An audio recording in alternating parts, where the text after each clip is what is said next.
How many power cleans should I do? In this tutorial, we discuss how many power cleans should I do in a set, how many power cleans should I do in a training session, and how many power cleans should I do in a training week. Important considerations, what a lot of people don't know about power cleans and power clean repetitions, and why power clean sets and reps are not the only thing you should consider.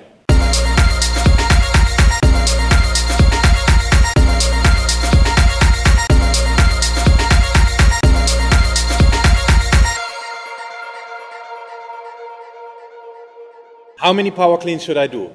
Well, first and foremost, we should start with the consideration that a power clean is a special exercise that requires technical proficiency and is very difficult and technical demanding. So what does that mean? It simply means that the power clean is not made for many repetitions. Why is that? Because technique, especially the power clean technique, deteriorates quickly the more repetitions you do in a set. In very simple words, repetition 1 and 2 might look good, and if you choose to do 8 or 10, they might look pretty crappy. So how many power clean repetitions should I do is then the next question. Well, in my opinion, limited to 2 to 3, maximum of 4. How many power cleans should I do in a training set?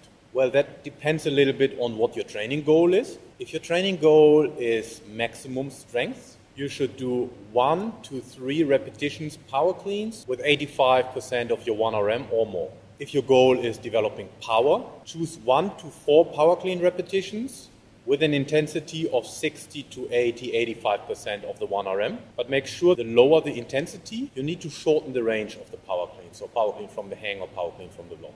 How many power cleans should you do to develop your power clean technique? 2 to 4 repetitions. And the intensity should be high enough to feel the resistance and low enough to allow technical learning. What does that mean? Very simple. If the weight is too low, it won't allow you to feel the weight and you feel how to move the weight and move your body. If the weight is too high, it won't allow technical learning and focusing on the correct movement execution because you're so preoccupied bringing the weight from A to B. For the power clean technique, it is important that there is some weight on the bar, as opposed to a lot of people using brom sticks alone, that will not allow you to feel the weight, so it'll become probably very arm dominant and you won't be able to feel how to extend the hip and all these kind of things. So there needs to be some weight on the bar, high enough to feel the resistance, low enough to focus on technical learning. The next question, how many power cleans should I do if I want to build muscle mass? Well, building muscle mass comes in 2 different forms. Well, they are not actually 2 different forms, but it is important, in my opinion, to distinguish between functional hypertrophy and non-functional hypertrophy. Functional hypertrophy is characterized by an increase in active contractile tissue and is also called myofibrillar hypertrophy. Non-functional hypertrophy, also called sarcoplasmic hypertrophy, is characterized by an increase in non-contractile tissue. That could be, for example, increased glycogen storage, water retention. How many reps should you do in order to develop functional and non-functional hypertrophy? Functional hypertrophy is best trained with 4 to 8 repetitions at 75 to 85% of your 1RM. Well, hold on a second, because I just said not more than 4 in the beginning, right? So how can you do 4 or 8? There are ways to work around it, and we, for example, use cluster sets. What is a cluster set? Well, you just break down the total repetitions into clusters. So that could be you do 2 repetitions followed by 20 seconds or 30 seconds of rest, another 2 repetitions followed by 20 to 30 seconds of rest, another 2 repetitions, and so on and so on. So you cluster the power clean set into different clusters, until you reached the desired number of repetitions. That could be 4, 6, or 8, if we are talking about functional hypertrophy. Another option are rest pause sets. What are rest pause sets? Well, in my opinion, because different authors or people use different terminology, a rest pause set is similar concept, repetitions followed by rest, incomplete rest, followed by another set of repetitions. But this time, you take the repetitions closer to exertion. What does that mean? Well, in a cluster set, you do 2, rest, 2, rest, 2. So you'll be able to maintain quite a high force and power output throughout the entire cluster set. In a rest pause set, you do 3 repetitions, for example, followed by 20 or 30 seconds of rest, followed by 2 repetitions, 20 to 30 seconds of rest, followed by 1 repetition. So for example, you can use 90% of your 1RM, which usually allows you to do 3 to 4 repetitions. You do 3 repetitions, followed by 20 seconds of rest. You do 2 repetitions because you won't be able to do 3 anymore, followed by 20 to 30 seconds of rest, followed by 1 repetition that you'll probably be able to squeeze out. This is the concept of a rest pause set. So I just said 90%, and before that we talked about functional hypertrophy being up to 85%, but that was just an example. So you get the idea. With the rest pause sets, you work closer to exertion, whilst with the cluster sets, you have regular or constant repetitions and constant rest between the repetitions. Important for rest pause sets as well as cluster sets, you need to have a high technical proficiency.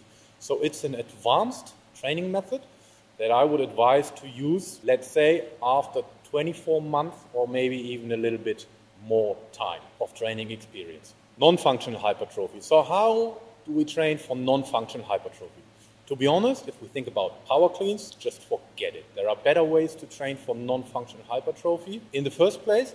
Plus, the power clean is not really made for the higher amounts of repetitions at a lower intensity spectrum. Just for your information, non-functional hypertrophy is with 8 to 12 repetitions at an intensity of 60 to 75% of your 1RM. So the classical bodybuilding type of training. How many power cleans should I do in a training session? Well, that's a difficult topic because it depends on various factors. What are these factors? Just to name a few: training experience, whether you are in an accumulation cycle or intensification cycle, whether you are in season or off season. But let's go through it. I can outline some numbers that I use in my training and the training of my athletes. How many power cleans should I do in a training session devoted to developing maximum strength? So to recap, maximum strength is trained with 85% to 100% 1RM, with 1 to 3 repetitions within a set. And then we need to break it down which intensity zone we are using in this maximum strength training. For example, if we work with 95% of the 1RM and above, that allows us to do 1 or 2 repetitions, and the total repetitions are 15 to 20. 90 to 95% 1RM allows us to do 2 to 3 repetitions, and the total repetitions are 20 to 30. 85 to 90% 1RM theoretically allows us to do 3 to 4, maximum 5. Well, 5 is not the best number, as I've outlined before. 3 to 4 repetitions and a total training volume of 30 to 50 repetitions. How many power cleans should I do in a training for power development? Power development is usually trained in a state of no fatigue or low fatigue. Therefore, you need to keep the total repetitions fairly low. What means fairly low? Well, a power clean volume of 15 to 30 total repetitions is appropriate in my opinion. How many power cleans should I do in a training session devoted to functional hypertrophy and building some muscle mass? Usually in a training session devoted to develop functional hypertrophy, the total training volume is 40 to 80 repetitions. However, as I outlined before, the power clean not being the best exercise to do multiple repetitions at a stretch, the total training volume for functional hypertrophy in a power clean can go to as little as 20 to 30 repetitions. Well, if you ask yourself the question, how many repetitions of the power clean should I do for the different training goals like maximum strength, power, hypertrophy, and so on, there's also a tool you can use called Prilipin's chart, which gives you exactly what I just did, the repetition ranges and the total number of repetitions. It originates from Olympic weightlifting and has been adjusted for training for powerlifting, training for hypertrophy, and so on. In my opinion, and the opinion of some of my colleagues, the recommendations are a little bit at the lower end of what is possible. But again, it is a useful tool and a lot of people have used it with great success. So feel free to check it out.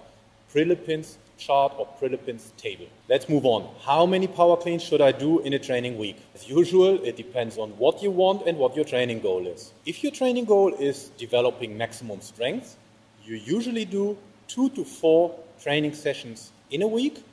And out of these 2 to 4 training sessions, you can include the power clean 1 to 2 times. If your training goal is developing power, you usually do 1 to 3 repetitions in a training week. And that also depends a little bit on the structure of your training week and the power training sessions, because it could be standalone sessions or it could be complex sessions where you do maximum efforts like maximum strength training combined with plyometric efforts. However, out of these 1 to 3 power training sessions, you can include the power clean 1 to 2 times a week. How many power cleans should I do in a training week if the goal is technical development, the development of the power clean technique? Technical development can be trained with higher training volumes, so that could be 3 to 5 sessions within a training week, going up to 6 sessions. And again, it depends on your total training structure and how much time you can allocate within that week and what phase of technical learning you are in, because there are different phases of technical learning. Well, what are these phases without opening a can of worms, because there is a lot of discussion how technical learning actually occurs.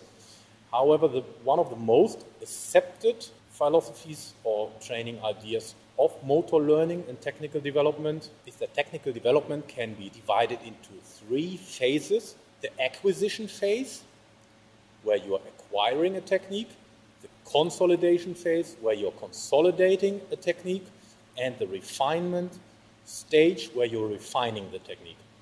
Going into detail of all these phases will go far beyond the scope of this video, but I guess you get the idea. Yeah? Acquiring technique, consolidating technique, refining technique. In the acquisition phase, usually the training volume is higher, so more total repetitions. And in the refinement stage, training volume is lower, less total repetitions. Yeah, so think about it as a continuum. Acquisition on one end, refinement on the other end, higher repetitions, lower repetitions. How many times a week? Well, again, it depends on how much time you have. You can do 3 to 5 sessions dedicated to learning the power clean technique. And then it also depends on the structure, whether it's standalone sessions or whether it's included in another training, for example, in the warm-up, where you devote deliberate time to learn the technique for 10, 15 or 20 minutes, whatever time you have available. How many power cleans should I do in a week if the training goal is hypertrophy? Hypertrophy is usually trained with 3 to 6 sessions a week and then in a split routine. So you split up body parts or you split up movements, whatever it might be. Out of these 3 to 6, power clean can be included 1 to 2 times a week. One question I always get, yes, but where do I put the power clean in my split routine? Well, there's no one size fits all, but there are some splits where the power clean fits in well and some splits where the power clean doesn't fit in well. You can include the power clean on your leg day. So you start with the power cleans, followed by an exercise combination of power cleans and front squats, followed by starting your leg day with back squats, for example. Another option would be on the back day, starting with the power cleans, followed by deadlifts and vertical and horizontal pulling activities. You can also reverse the order and do your power cleans, followed by vertical and horizontal pulling and the deadlift. Another option could be on the shoulder day. So you start with power cleans, followed by power cleans and push presses, and then move into overhead pressing, military press, or shoulder press with a dumbbell. A few random thoughts on how many power cleans you should do in a week.